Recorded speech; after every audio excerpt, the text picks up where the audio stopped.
5 साल का बच्चा था और उसकी मम्मी ब्यूटी पार्लर चली गई। बच्चा अपना बाहर बैठे बिस्किट चबा रहा था, खा रहा था, कुरकुरे खा रहा था। और जब वो 2 घंटे बाद उसकी मम्मी पार्लर से बाहर निकली और बच्चे से बोली चलो बेटा अब चलें। बच्चा बोला दीदी मैं आपके साथ नहीं जाऊंगा, मेरी मम्मी अंदर है, जब मम्मी आएगी तब जाऊंगा। मम्मी बोली कि मैं ही तेरी मम्मी हूँ। तो बोले मेरी मम्मी तो काली काली थी, आप तो गोरी गोरी हो, आप मेरी मम्मी कैसे हो सकती हो। तो कहने का भाव ये पार्लर वाली बड़ा नाम करती है महाराज, धन्यवाद है उनके लिए। तो आज यहाँ ब्यूटी पार्लर तो नहीं चलता था भोले बाबा के जमाने में।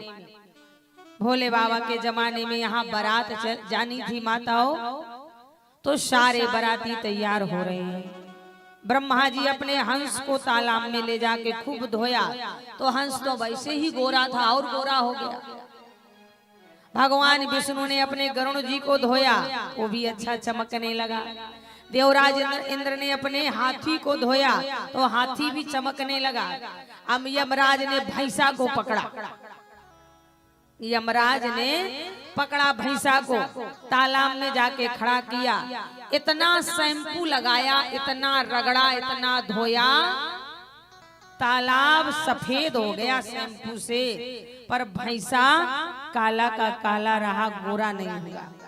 भैंसा बोला यमराज से यमराज मेरा पीठ दर्द हो रहा है, तू चाहे फैक्ट्री शैम्पू की लगा दे, पर मैं काले से गोरा होने वाला नहीं हूँ। आज यहाँ महाराज भोले बाबा को भी तैयार कर रहे हैं। और भोले बाबा कैसे तैयार हो रहे हैं, बोलिए आनंद कंद भगवान की। आज यहाँ सभी देवता अपना अपना वाहन लेके तैयार हो गए और भोले बाबा ज्यों के त्यों बैठे। भोले बाबा को किसी ने तैयार नहीं किया। बाराती तैयार हैं, वाहन तैयार हैं, पर दूल्हा तैयार नहीं है।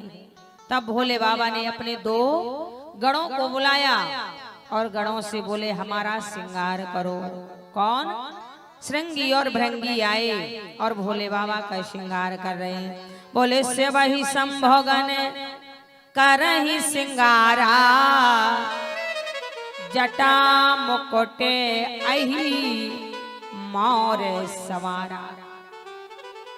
अब भोले बाबा के पास कोई व्यवस्था तो थी नहीं, पहले से तो शोधन हुआ नहीं था, चट मंगनी पट ब्याओ। भोले बाबा ने कहा इतनी कैलाश में बैठे हैं, बर्फीला स्थान है, हमारे पास तो कोई व्यवस्था नहीं है, अब तुम ही करो। सो श्रृंगी भृंगियों ने जटाएं बिखरी पड़ी थी, जटाओं को उठाया और जूड़ा लगा दिया। जब जटाओं को उठा के जूड़ा लगाया, अब जूड़ा खिसक रहा था। सो भोले बाबा के गणदौरियों ने पता था कि एक सांप यहाँ रहता है। सांप से बोले भैया बारात चलोगे? सांप बोला नेकी की पूछ पूछ। अरे लोग देख करके मारने को भागते हैं, पहली बार किसी का विवाह देखने जा रहा हूँ। सांप आया, बोले क्या काम है? गणों ने कहा जूड़ा में लिपट जाओ, बाल ना खिसके, जटाओं में लिपट जाओ। सांप बोला 2 काम करूंगा। क्या क्या? बोले जूड़ा में भी लिपट जाऊंगा और मोर भी सहरा भी बन जाऊंगा। बोले से वही शंभव गण करहि श्रृंगारा, और जटा मुकुटे अहि मोर सवारा। अब मोर तो बन गया, सहरा तो लग गया, पर सहरे में जो कलगी होती है ना, ऐसे ऐसे लटकती ना दूल्हा के, दूल्हे का सहरा सुहाना लगता है, पर कलगी नहीं थी। सांप बोला कि कलगी बताऊं? बोले हाँ। सांप ने कहा गणों से चले जाओ, अभी अभी मेरी नागिन ने छोटे छोटे बच्चा पैदा किए हैं, नीला पीला हरा गुलाबी चटकनिया पटकनिया जाने कितने, सब 1.5 बीता के हैं। और जैसे ही गड़ दौड़े इतने सांप भर लाए। अब भोले बाबा के बालों में जैसे ब्यूटी पार्लर वाली ऐसे दबा दबा के लगाती है ना, ऐसे ही गणों ने भोले बाबा के पूरे चेहरे में बालों में सांप का छोटा सा बच्चा था, ऐसे मुंह दबाएं और बालों में चिमटी की तरह चपका दें। भोले बाबा के पूरे चेहरे में सांप के छोटे छोटे बच्चा लटकने लगे लरियों की तरह। भोले बाबा का श्रृंगार हो रहा है, गले में सांप, जनेऊ में सांप, कंगन में सांप, कमर में सांप। भोले बाबा तैयार हो गए। अब भोले बाबा ने बोले कुंडल कंकन पहिरे ब्याला, तने विभूत पटिके हरे चाला, ससीला लाटे सुंदर शिव गंगा,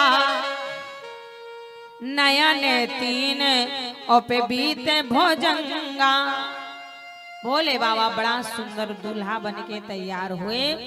और जो भोले बाबा को भगवान नारायण ने देखा, विष्णु भगवान ने देखा, तो विष्णु कहास बिहस तब बोले सकल बिलग बिलग होए चलहो सब निज निज सहते समाय।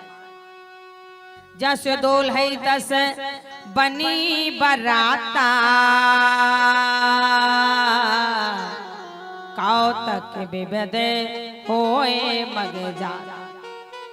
बरो अनुहार बारात न भाई हंसी कर रही हैं पर पुरजा।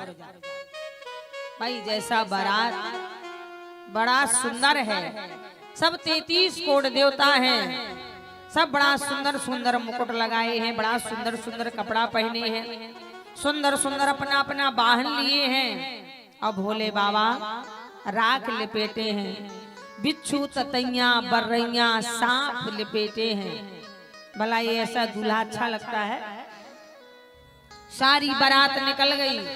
भोले बाबा नंदी में बैठे और नंदी से बोले, नंदी हम और तुम 2-4 गण, भला ये बारात अच्छी लगेगी।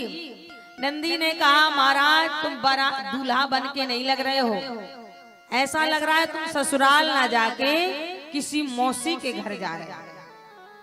बोले बाबा क्या करें? भोले बाबा बोले क्या करें? नंदी ने कहा बाबा अगर आप आदेश दें तो आपसे निवेदन करूं। बोले बाबा बोले कहो क्या कह रहे हो?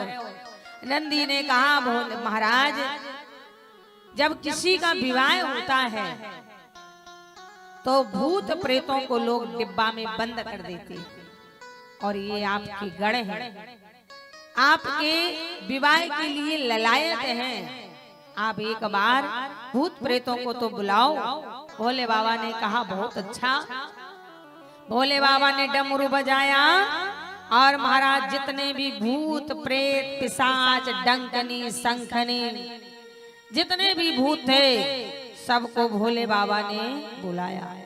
ऐसा ना हो कि हम बुलाएं तो यहाँ कोई हकाने लगे। हाँ भूत जितना तुम्हें भगवान पे विश्वास नहीं है जितना भूतों पे विश्वास है, और वाकई में ऐसा कुछ नहीं है। जो इंसान मर गया जल गया अब वो क्या भूत बनेगा बोलो। और इस काली खोपड़ी वाले से तो भगवान भी डरता है। बोलो एक काली खोपड़ी वाले से तो भगवान भी डरता है। काली खोपड़ी बड़ी चतुर है। बोलो भगवान नहीं डरता होता तो 500 वर्ष का टेंट में बैठे रहते। काली खोपड़ी वाले ही तो बिठाए रहे हैं। बताओ गलत कहा? ये काली खोपड़ी वालों ने भगवान पे भी केस लगा के भगवान को टेंट में बिठा दिया।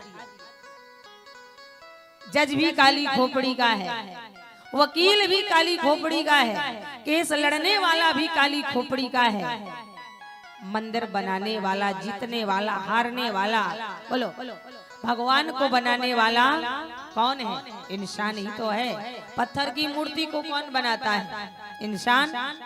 छेनी और हथौड़ी से टक टक टक टक करके पीतल तांबे से सब इंसान को ही भगवान को बनाता है। और भगवान को पूजने वाला भी ये काला खोपड़ी वाला, और आज प्राण प्रतिष्ठा करने वाला भी काली खोपड़ी वाला।